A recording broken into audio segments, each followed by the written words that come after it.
bom dia a todos. É com muita alegria que nos encontramos aqui, mais esta manhã, para darmos continuidade aos estudos do livro Episódios Diários.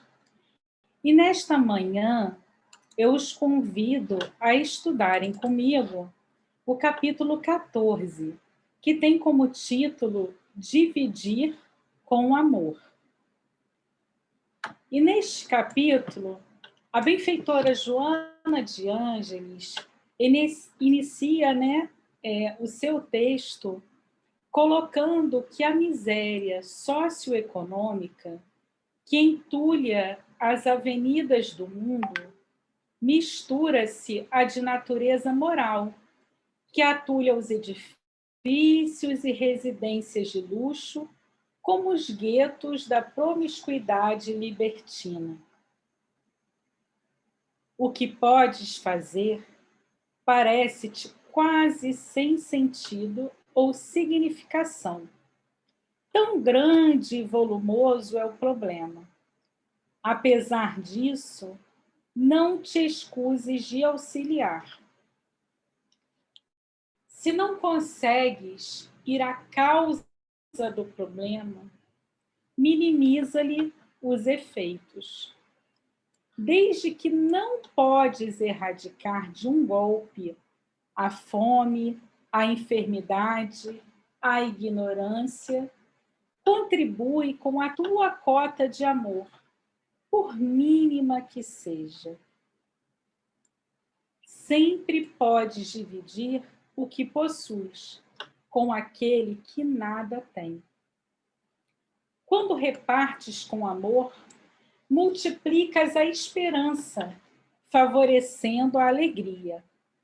Menos tem aquele que se nega a doar algo. Afirma-se que esse gesto de amor gera paternalismo, promove o vício. Não tem razão os que assim informam. Muitos males e alguns crimes são abortados quando uma atitude de amor interrompe o passo do infeliz que padece fome, desespero e dor. Somente quem aprende a abrir a mão descerra o bolso, terminando por oferecer o coração. Faze o que te esteja ao alcance e a vida fará o resto. Então, meus irmãos, com esta leitura que nós terminamos aqui, eu os convido à reflexão. Uma reflexão que, diante deste momento em que nos encontramos da pandemia, se torna cada vez mais oportuna.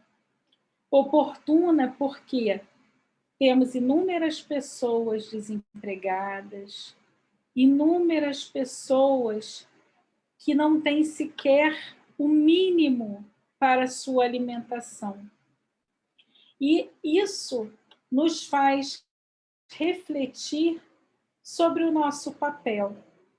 Muitos dizem que não tem como chegar às próprias origens desse problema, que é muito complexa a questão da desigualdade social em nosso país.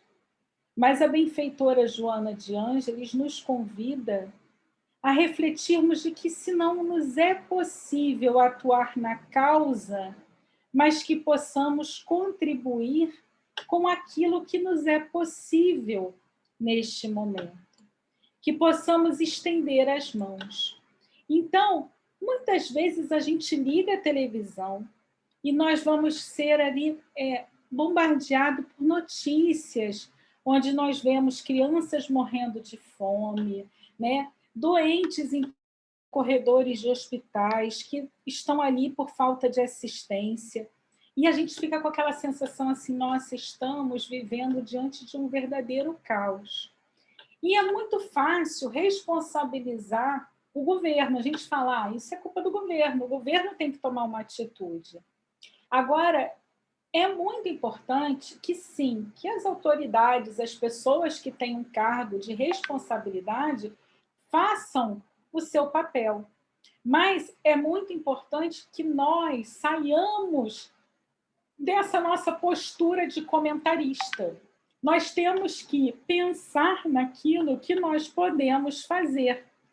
E aí, ninguém é tão pobre que não possa ajudar o outro, né? E recentemente eu li uma mensagem de um grupo, né, do Paraná que tem uma coluna, um Momento Espírita, então eles têm vários textos e eles fazem para a gente uma espécie de provocação, porque eles dizem assim: se você acha que você não é capaz de ajudar ninguém, mas se você, por exemplo, renunciar a um refrigerante em cada 5 na hora do almoço, segundo os seus hábitos, você pode destinar essa quantia ao final de um mês a uma obra de caridade, a um hospital. Será uma bela quantia.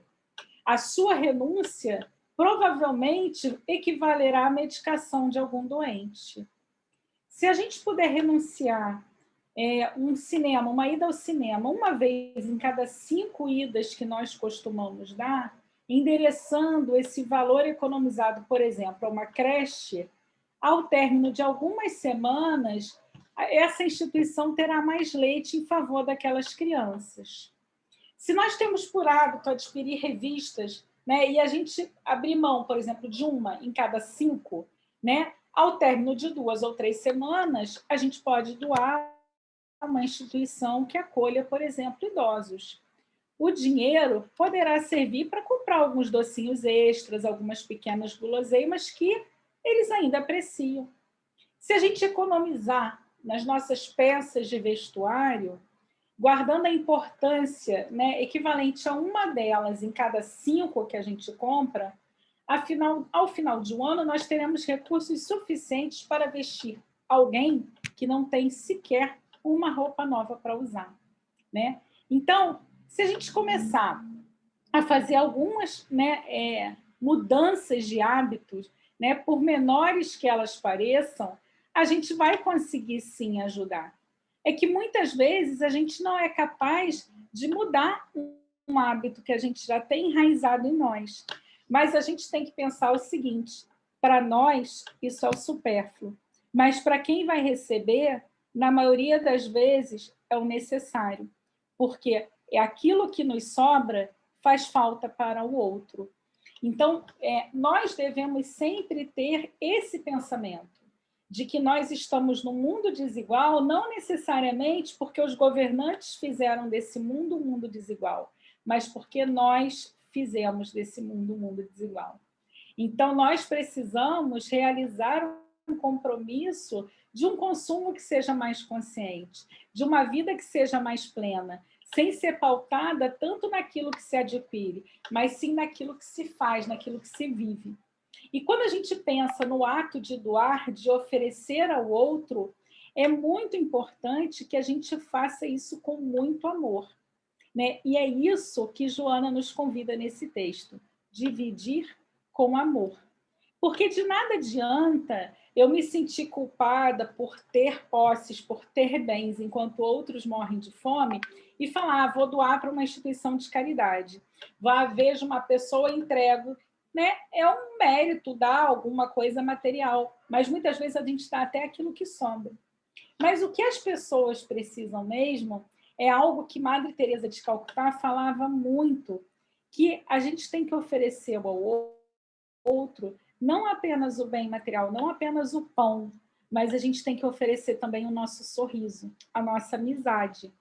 Porque muitas das pessoas, né, que se encontram em situação de vulnerabilidade social, muitas pessoas que se encontram em situação de miséria, elas se sentem tão assim solitárias, tão sozinhas, e elas vão, né, absorvendo tanto aquela dor, aquele sentimento, né, de exclusão, de solidão, que elas vão endurecendo seus corações e vão perdendo um pouco o sentimento, né, de afeto, de amor, porque não se sentem amadas pela sociedade. Então, muitas pessoas precisam desse amor, precisam desse afeto. Vou compartilhar com vocês uma experiência, né, que eu vivi. Uma vez eu fui fazer uma palestra numa instituição e eu entrei no banheiro e eu percebi que por cima do vaso sanitário, né, haviam vários rolinhos de papel higiênico assim separadinhos. E eu fiquei imaginando, nossa, que trabalheira que eles têm para ficar enrolando, por que eles não colocam logo o rolo aqui? E conversando com a dirigente da instituição, ela falou assim, filha, aos domingos nós fazemos aqui um sopão. Vem pessoas, aqui eles atendem ser mais de 200 pessoas todo domingo, se eu não me engano, cerca de 300 pessoas, né? Uma instituição lá em Paracambi. E ela disse assim, olha, só que a carência aqui é tão grande que ela não é uma carência só, né, financeira, ela é uma carência também no sentido assim da moralidade. Então a pessoa vem, muitas vezes falta tanta coisa para ela dentro de casa, né, que ela pega até o papel higiênico. Então a gente botava o rolo aqui, a pessoa levava o rolo e depois ficava todo mundo sem ter como usar. Então eu fiquei imaginando, né, a carência dessa pessoa que tem que ir lá e tem que pegar um papel higiênico, o rolo inteiro, né, a dureza que é, né? E muitas vezes a gente tem que, né, tá trabalhando esse sentimento naquele que recebe, porque quando ele é acolhido em verdade, quando a gente doa com amor, né, isso traz alegria e esperança àquele que recebe, que vai receber de uma outra forma. E aí eu lembro de uma outra situação ocorrida comigo, né? Já no meu tempo de adolescente, né, eu sempre tive meus pais participando ativamente, né, de atividades, né, da assistência social, né, de assistência. Hoje em dia a gente fala de promoção social, e nós teve uma época de muita crise, né, financeira e tudo, e as doações estavam muito poucas, que é mais ou menos o cenário que a gente está vivendo hoje, né? As instituições têm reclamado muito de uma carência grande no número de doações. E nós, lá no trabalho social que nós frequentávamos, né, que nós ainda até frequentamos, né, continuamos frequentando lá em Mesquita, foi proposta uma gincana entre todos os frequentadores, né, as crianças. E foi feita uma tabela, assim, uma lista, em que as crianças recebiam assim, se você doar leite em pó, 30 pontos, arroz, 20 pontos, feijão, 15 pontos. Então, mais ou menos de acordo com o preço e com a necessidade que a gente tinha daquele item, a gente pontuava num valor superior. E as crianças todas receberam aquele papel e foram motivadas a fazer campanha em suas famílias, nas ruas e tudo. E nós fizemos questão de distribuir esse papel para aqueles que eram os filhos dos frequentadores da instituição, né? Uma instituição espírita. Então, assim, nós temos muitos frequentadores, distribuímos para os filhos e pedimos, vamos lá. E as pessoas que nós chamamos, né, os assistidos, que a gente diz, na verdade, que os maiores assistidos somos nós, eles, na verdade, as crianças não receberam isso, porque, na verdade, eles eram os necessitados. E nós tínhamos várias famílias lá e resolvemos que a entrega do prêmio da gincana seria num dia da festa junina. A gente organizou uma festa junina, convidamos toda a instituição, e aí eram todos mesmo, né? E, inclusive, as crianças para levarem os quilos, a gente contabilizar e fazer lá a média. Então, tivemos crianças que trouxeram muitos quilos, encheu bastante lá a nossa despensa, foi muito proveitosa a atitude. Mas eu queria destacar aqui uma coisa que aconteceu com uma família. Nós tínhamos uma família de assistidos, né, que a gente chama de assistidos, que, na verdade, era uma senhora com seus filhos. E ela, na verdade, estava desempregada, e ela ficou desempregada há muito tempo, né, cuidando das crianças pequenas, não tinha creche para todas as crianças. E aí teve um momento que eles ficavam na porta de um mercado que tem no centro de Mesquita, em que eles ficavam ali pegando, ajudando as pessoas, né, que saíam com carrinho de compra, guardar aquela compra na mala do carro e ganhavam um trocadinho, e basicamente era aquilo ali. Não tínhamos ainda programas sociais, nada disso, eu era bem garota mesmo. E eu lembro que no dia da gincana, a família dela era convidada para a festa junina, eles não tinham obrigação nenhuma de levar nada. E ela chegou, essa senhora, com as suas 2 filhas mais velhas, que eram nossas evangelizandas, e cada uma segurando uma sacola. E elas vieram entregar, né, as coordenadoras lá do evento, e elas na mesma hora falaram, mas vocês não precisavam trazer nada. E ela disse assim, não, eu fiz questão de trazer, porque durante muito tempo eu fui muito ajudada por vocês. Eu consegui um emprego numa casa de família, agora eu tenho um salário, minhas filhas estão todas bem cuidadas, né? Estão sendo, né? Estão crescendo aqui. Eu sempre recebi muito afeto, muito carinho, vocês sempre me ajudaram muito.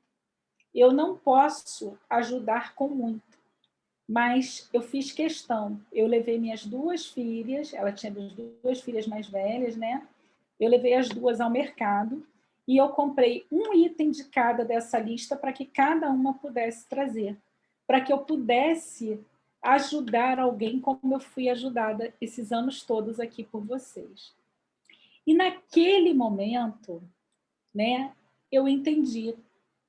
Eu entendi que muitas vezes, né, quando a gente faz algo por alguém, a gente tem que fazer sem esperar nada em troca. E pode ser que de 100, 200 pessoas, talvez um tenha entendido a mensagem, o sentido. Mas esse um que entendeu, ele vai compartilhar, ele vai seguir, ele vai levar isso adiante, ele vai trazer isso como proposta para a sua vida, principalmente quando ele recebe isso com amor e com verdade. E naquele momento eu percebi que era esse o verdadeiro caminho, que o caminho é que a gente possa sempre ofertar ao outro o que a gente tem. Se a gente tem uma boa palavra, se a gente tem o tempo, se a gente tem... Porque a gente pensa muito na caridade material. Mas a gente tem que dividir aquilo que é nosso. E muitas vezes vai ser isso, é uma visita a um leito de hospital, é levar alegria a alguém que se encontra num desânimo, num estado de desânimo, de inquietação ou de angústia. Nós temos que oferecer algo nosso. Isso é dividir com amor. E se a gente ainda, né, se sente ainda fazendo muito pouco, a gente lembra também daquela frase de Madre Teresa de Calcutá, que ela dizia sempre assim, o mar é enorme, né? E eu posso ser assim, nosso trabalho pode ser assim uma gota nesse oceano, mas o oceano não seria o mesmo sem essa gota.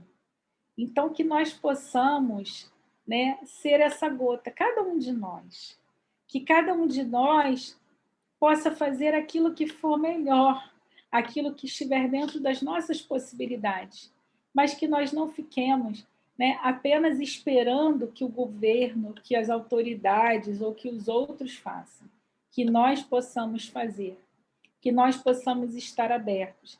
E antes de julgar aquele que necessita de um suporte, que a gente ofereça ajuda, porque a gente nunca sentiu fome, a gente nunca passou pela situação do outro para entender a dor.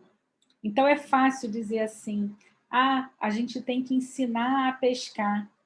Mas como é que a gente vai ensinar a pescar se a gente não der as condições mínimas para que ele, né, inicie esse processo? Se a gente não der a vara, se a gente não der o conhecimento, se a gente não der, né, a motivação para que ele tenha bom ânimo a cada dia para enfrentar os desafios que serão muitos na sua vida.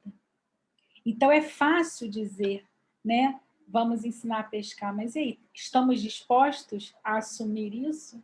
Estamos dispostos a dar a vara, a dar toda a infraestrutura necessária?